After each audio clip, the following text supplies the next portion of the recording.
Et voilà, c'est la fin du Camp Nano de juillet. Un mois durant lequel j'ai tapé des mots et je suis même pas arrivée à mon objectif. Je suis vraiment nulle. Ben, je suis pas arrivée à mon objectif, je suis nulle, mais sinon tout va bien. Oui, mais toi, tu vas publier un livre, t'es en train d'en écrire un autre, t'es en train d'en corriger encore un autre, et puis chaque mot que tu as écrit te rapproche dans tous les cas de la fin. Mais pourquoi je me dis pas ce genre de truc? Bonjour à tous, aujourd'hui vous l'avez compris, je vais revenir sur ce Camp Nanovrimo de juillet. C'est un mois intense, un mois durant lequel j'essaie d'écrire le plus possible, et contrairement au Nanovrimo de novembre, on n'a pas d'objectif vraiment fixé. Ce ne sont pas les 50 000 mots qu'il faut à tout prix atteindre. Les Camp Nano, c'est à nous de se fixer un objectif.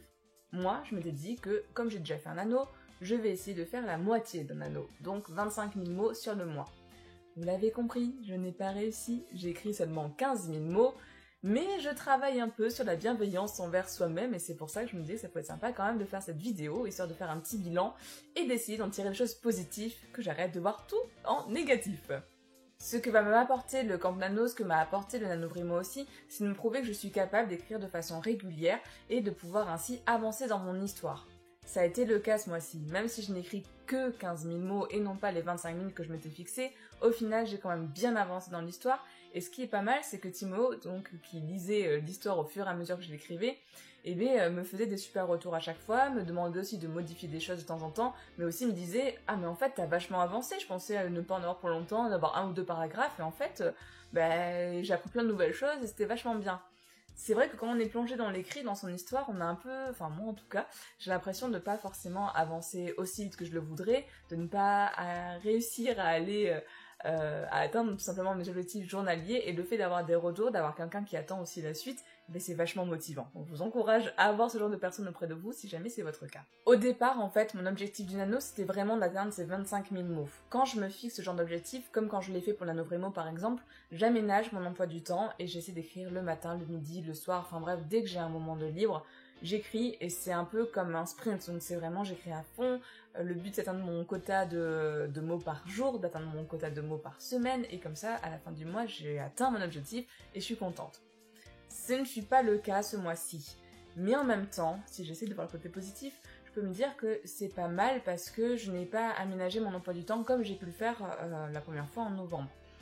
J'ai gardé un emploi du temps plutôt stable, j'ai gardé des week-ends où je sortais, où je voyais du monde, des week-ends où des fois je n'écrivais pas du tout, c'est arrivé un jour ou deux, rarement, je sais quand même écrire au moins 200 mots, 300 mots, mais je n'ai pas changé tant de trucs que ça. Ce qui veut dire que si j'ai écrit 15 000 mots en un mois, c'est un mois normal chez moi. Ce qui veut dire que je peux écrire tous les mois 15 000 mots assez facilement.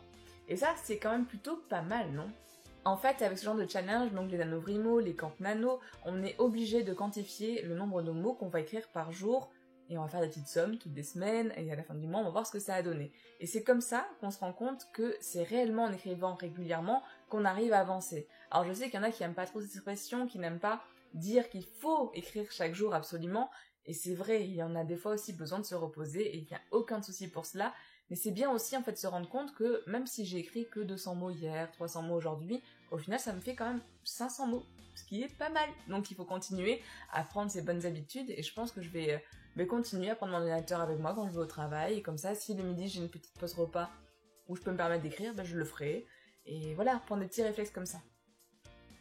Alors vous êtes très curieux de savoir ce que j'écris, comment j'écris, quels livres j'ai pu lire sur l'écriture et qui m'ont aidé moi après à me lancer derrière. Je pense que je ferai des vidéos dédiées si ça vous intéresse toujours, donc dites-le moi en commentaire. Au sujet de mon histoire, alors là j'en suis à peu près à la moitié de mon récit, je pense. À voir si ça se développe plus ou moins, mais en gros je suis à la moitié, et vous me posez aussi pas mal de questions sur de quoi ça parle, est-ce que c'est de la fantasy, de la science-fiction, ce genre de choses. Alors je vais y répondre très brièvement pour l'instant. Pareil, si ça vous intéresse, je pourrais refaire des vidéos plus tard où je vous en parlerai, où je vous explique comment j'ai élaboré l'univers. Là, je me base dans un monde plutôt fantastique, presque de fantasy. Je suis dans une contrée slave, donc un peu au niveau de la Serbie, de la Biélorussie, la Croatie, un peu de la Slovaquie. Enfin voilà, j'ai pioché un peu dans toutes ces mythologies pour réussir à créer mon univers. On va donc rencontrer des créatures que nous on connaît aussi dans la vieille Europe, donc en France notamment, mais sous des noms différents. C'est ça aussi qui a été compliqué pour moi, c'est d'adapter en fait ces noms qui des fois sont très compliqués à prononcer parce qu'ils ont beaucoup de consonnes et très peu de voyelles, de trouver en fait les variantes qui étaient le plus simples pour les Français à retenir aussi et à identifier aussi.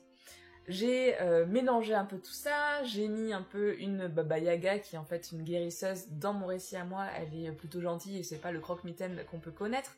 J'ai mis un espèce de guide qui s'y connaît dans les créatures et j'ai mis un jeune homme qui s'appelle Naiden qui lui se retrouve un peu au milieu de tout ça. On lui dit voilà, tu es telle chose et tu vas te comporter de telle façon. Et lui il va se poser beaucoup de questions là-dessus, il va essayer de comprendre si toutes les réputations qu'on lui fait alors qu'il n'a rien fait pour l'instant sont vraies, ou est-ce qu'il a son destin en main encore, est-ce qu'il peut un peu vivre comme il le souhaiterait.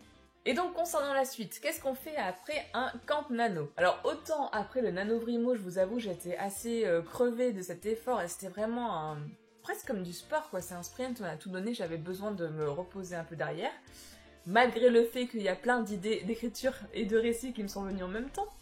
Là, après le camp nano, je pense que je vais continuer sur ma lancée, je vais essayer d'écrire régulièrement pour finir cette histoire. Une fois qu'elle sera finie, je pourrai la mettre de côté, la faire reposer un tout petit peu avant d'y revenir, mais plus tard. De toute façon, j'ai un autre récit qui est en train de reposer, sur lequel il faudra que je revienne, donc j'ai du travail, ça, il n'y a pas de souci.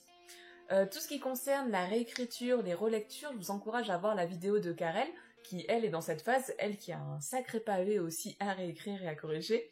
Elle est assez intéressante et ben voilà, ça répondra aussi à pas mal de vos questions. Si vous avez quand même d'autres interrogations, des choses auxquelles vous voulez que je réponde, n'hésitez pas à me le dire en commentaire. Je réfléchis déjà à faire une vidéo, je pense, sur les livres d'écriture, que ce soit des livres de motivation, des livres de technique, voilà, essayer de faire un peu le point sur ce que moi j'ai et ce que j'ai pu lire, et ainsi vous en conseillez ou pas. Ça vous dit? Et moi je squatte rapido le trône juste pour dire que Audrey, elle est trop forte, elle est en train de nous pondre un truc entre The Witcher et la Belgariad, deux grosses tueries, et que c'est la rigueur qu'elle a appliquée à tout son camp Nanovrimo, je trouve ça super balèze. Voilà, dites-lui qu'elle est balèze.